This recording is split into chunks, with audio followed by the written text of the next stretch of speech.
ऐसे आप सभी मैं पंकज स्वागत करता हूं आपके अपने परिवार के एजुकेशन 17 में। ये वीडियो काफ़ी महत्वपूर्ण होने वाली है राजस्थान शिक्षक पात्रता परीक्षा रीट के लिए। अंतिम दिनों में आप देखेंगे, ये अंतिम दिनों के लिए वीडियो काफ़ी महत्वपूर्ण होने वाली है। देखेंगे आपके पर्यावरण के अंतर्गत, ईवीएस के अंतर्गत इसी प्रकार के प्रश्न पूछे जाएंगे। तो आइए उन टॉप 50 प्रश्नों को देखते हैं जो आपके लिए काफ़ी फायदेमंद होंगे, काफ़ी बेनिफिट होंगे अगर इन प्रश्नों को आप एक बार देख लेते हैं। तो इसी प्रकार के प्रश्न आप देखेंगे ईवीएस के अंतर्गत राजस्थान से जुड़े हुए पूछे जाते हैं। तो राजस्थान से जुड़े हुए इन प्रश्नों का सीरीज है जिसमें आपको 50 प्रश्न हम बताएंगे जो आपके लिए काफ़ी महत्वपूर्ण होंगे। तो आइए देखते हैं किस प्रकार के प्रश्न राजस्थान से जुड़े पूछे जाते हैं। तो देखेंगे उसमें पहला है आपका, राजस्थान का क्षेत्रफल भारत के कुल क्षेत्रफल का कितना प्रतिशत है, ये आपको बताना है। तो ये आपका 10.4% है। आप इस बात को ध्यान में रखते हुए चलेंगे। वही आगे देखेंगे तो राजस्थान में कुल भौगोलिक क्षेत्रफल का वन क्षेत्र कितना है, तो वो आपका 9.56% है, ये ध्यान रखेंगे। राजस्थान में वन नीति कब घोषित की गई, वो आपके 2010 में की गई। आप इस बात को भी ध्यान में रखते हुए चलेंगे। वही आगे देखेंगे, आगे बात की जाए आपके चौथे प्रश्न की, तो चौथे में देखेंगे पूछा है राजस्थान का राज्य पशु कौन सा है, ये आपके लिए महत्वपूर्ण है। वो आपका चिंकारा होता है, आप ध्यान में रखते हुए चलेंगे। वही आगे देखेंगे तो राजस्थान का राज्य वृक्ष कौन सा होता है, तो वो खिजड़ी होता है। खिजड़ी से जुड़े हुए प्रश्न आप देखेंगे बहुत बनते हैं, तो आप इससे आपको ये पता होना चाहिए। वही आइए आगे देखते हैं, खिजड़ी को राज्य वृक्ष कब घोषित किया गया, वो आपका 1983 में किया गया। आप ध्यान रखेंगे राज्य वृक्ष कौन सा है राजस्थान का और कब घोषित किया गया, इस प्रकार के प्रश्न बनते ही बनते हैं। तो आप इसे ध्यान में रखते हुए चलेंगे।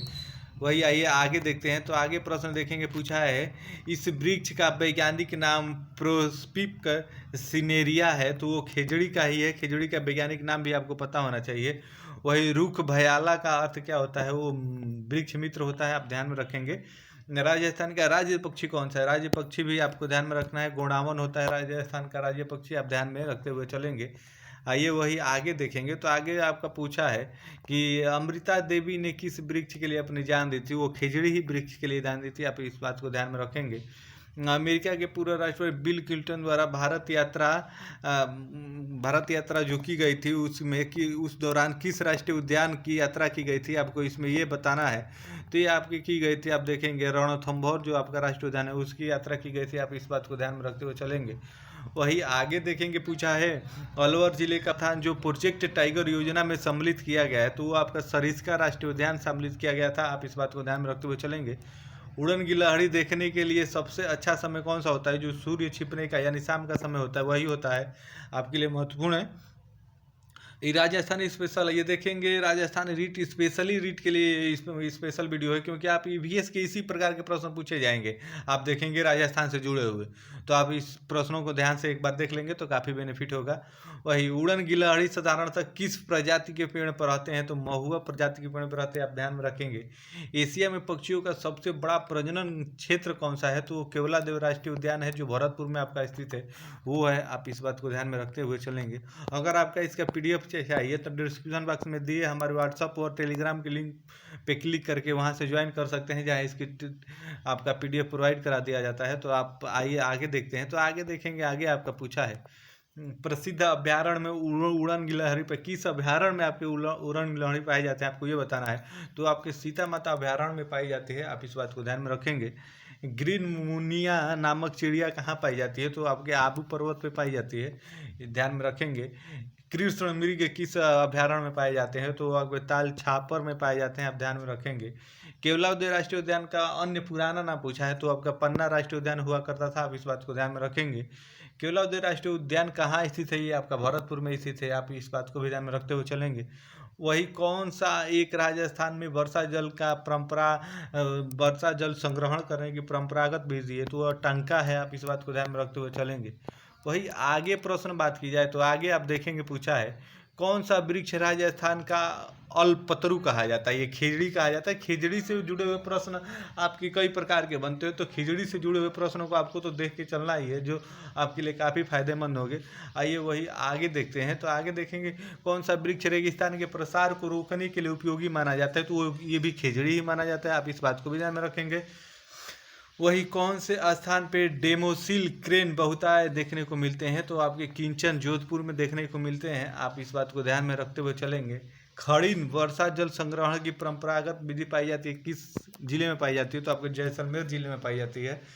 वही आगे बात करेंगे तो खेजड़ी वृक्ष की पूजा किस पर्व पर की जाती है? तो आपके दशहरा के पर्व पर की जाती है, आप ध्यान में रखेंगे। गजेंद्र वन्य जीव अभ्यारण्य किस जिले में है? तो आपके बीकानेर जिले में है। आपके लिए ये भी महत्वपूर्ण है, आप ध्यान में रखते हुए चलेंगे। आइए वही आगे देखें तो आगे देखेंगे दिया है गांगरोड़ी तोते पाते हैं कहाँ आपके पाए जाते हैं? तो वो मुकुंदा हिल्स नेशनल पार्क में पाए जाते हैं, ये आप ध्यान में रखते हुए चलेंगे। वही आइए अगले प्रश्न की बात करें तो अगले में देखेंगे गोडावन नाम की चिड़िया अंडों के लिए अपना घोंसला कहाँ बनाती है? वो जमीन पे बनाती है, आप ध्यान में रखते हुए चलेंगे। ये राजस्थान से जुड़े हुए प्रश्न जो देखेंगे परीक्षाओं के लिए काफ़ी महत्वपूर्ण होते हैं। इस प्रकार के ही प्रश्न आप रीट में देखेंगे ईवीएस के अंतर्गत, जिसमें 30 प्रश्न आते हैं राजस्थान से जुड़े हुए, संस्कृति के, राजस्थान से, वहाँ के राष्ट्रीय पक्षी के बारे में इस प्रकार के प्रश्न बनते हैं। तो इसी प्रकार के प्रश्न बनते हैं तो आपको आइडिया लग जाएगा कि किस प्रकार प्रश्न बनते हैं। अगर इन प्रश्नों को आप देख लेते हैं तो आपके लिए काफ़ी फायदेमंद होगा। आइए वही आगे देखते हैं। घड़ियालों की प्रजाति को संरक्षित करने के लिए कौन सा अभ्यारण्य पाया जाता है? तो आपका वो अभ्यारण्य है राष्ट्रीय चंबल अभ्यारण्य है, आप इस बात को ध्यान में रखेंगे। चूरू में ताल छापर क्यों कहा जाता है? चूरू को ताल छापर क्यों कहा जाता है? काले हिरन अभ्यारण्य के लिए ताल छापर कहा जाता है, आप इस बात को ध्यान में रखते हुए चलेंगे। वही आगे देखेंगे तो अगले प्रश्न में आपका पूछा है जयपुर, बूंदी, जोधपुर व भीलवाड़ा के कौन से जिले में 3% से भी कम वन पाए जाते हैं? तो आपके जोधपुर में पाए जाते हैं, आप इस बात को ध्यान में रखेंगे। जयसमंद वन्य जीव अभ्यारण्य कहाँ पर स्थित है? तो आपका उदयपुर के पास में स्थित है, ये भी महत्वपूर्ण है। जैसलमेर में पालीवाल ब्राह्मणों द्वारा विकसित मौलिक पारंपरिक वर्षा जल संचयन पद्धति का नाम क्या है? खड़ीन है। खड़ीन से भी प्रश्न पूछे जाते हैं राजस्थान के पेपरों में, तो आप ध्यान में रखते हुए चलेंगे। झोर के पास कौन सा वन्य जीव प्राणी शरण चित्र है? तो वो रामसागर वन विहार है, आप इस बात को ध्यान में रखेंगे। टाइगर रिजर्व सहित राजस्थान में कुल कितने राष्ट्रीय उद्यान हैं? तो आपके 5 है, आप इस बात को ध्यान में रखेंगे। ताल छापर अभ्यारण्य किस वन्य प्राणी के लिए प्रसिद्ध है? तो आपके काला हिरण के लिए प्रसिद्ध है, आप इस बात को ध्यान में रखते हुए चलेंगे। आइए वही आगे प्रश्न की बात करें तो अगले प्रश्न में आप देखेंगे आपका पूछा है ताल छापर अभ्यारण्य राजस्थान के किस जिले में स्थित है? तो आपके चूरू जिले में स्थित है, आप ध्यान रखेंगे। देश का ऐसा अभ्यारण्य जहां पर भेड़ियां प्रजनन करती हैं? तो आपका कुंभलगढ़ है, आप ध्यान में रखेंगे। पैराडाइज ऑफ बर्ड्स कहलाता है केवलादेव अभ्यारण्य जो भरतपुर में स्थित है वो कहलाता है, आप ध्यान में रखेंगे। प्राकृतिक रूप में मरु क्षेत्र में कौन सा बहुताय में पाया जाता है? तो आपका खिजड़ी पाया जाता है, आप ध्यान में रखते हुए चलेंगे। प्रोजेक्ट टाइगर की शुरुआत किस वर्ष हुई थी? तो आपके 1973 में हुई थी, आप ध्यान में रखेंगे। फुलवारी की नाल अभ्यारण्य किस जिले में स्थित है? तो आपके उदयपुर में स्थित है। इसी प्रकार के प्रश्न आप देखेंगे राजस्थान जीके से जुड़े हुए प्रश्न ईवीएस के अंतर्गत बनते हैं। तो वही आइए आगे देखेंगे। Fossils would of park, fossil would park कहाँ पे स्थित है? तो आपके जैसलमेर जिले में स्थित है, आप ध्यान में रखेंगे। वारेठा अभ्यारण्य किस जिले में है? तो आपके भरतपुर जिले में है, आप ध्यान में रखते हुए चलेंगे। आइए वही आगे देखेंगे तो आगे प्रश्न में आपका पूछा है, आप देखेंगे कि भारत के कुल वनों में से राजस्थान का कितना प्रतिशत पाया जाता है? तो आपका 4.23% पाया जाता है, ध्यान में रखेंगे। भारत में बाघ परियोजना का जन्मदाता कौन है? तो आपका कैलाश सांखला है, आप ध्यान में रखेंगे। भारत सरकार द्वारा संभावित राजस्थान में चीता पुनर्वास योजना चुना गया था, वो के सागर और जैसलमेर में स्थित है, उसी को चुना गया था। भारतीय वन जीव सुरक्षा अधिनियम कब लागू हुआ? 1972 में लागू हुआ, ध्यान रखेंगे। मध्यकालीन राजस्थान में सामाजिक बुराइयों को दूर करने के प्रमुख योगदान किसने दिया था? तो आपके दादू दयाल ने दिया था। तो ये थे आपके जीके से जुड़े हुए 50 महत्वपूर्ण प्रश्न जो देखेंगे रीट राजस्थान के शिक्षक पात्रता परीक्षा के अंतर्गत ईवीएस का जो पार्ट आता है उसके लिए काफ़ी महत्वपूर्ण है। उसमें देखेंगे इसी प्रकार के प्रश्न आपको बनते हैं।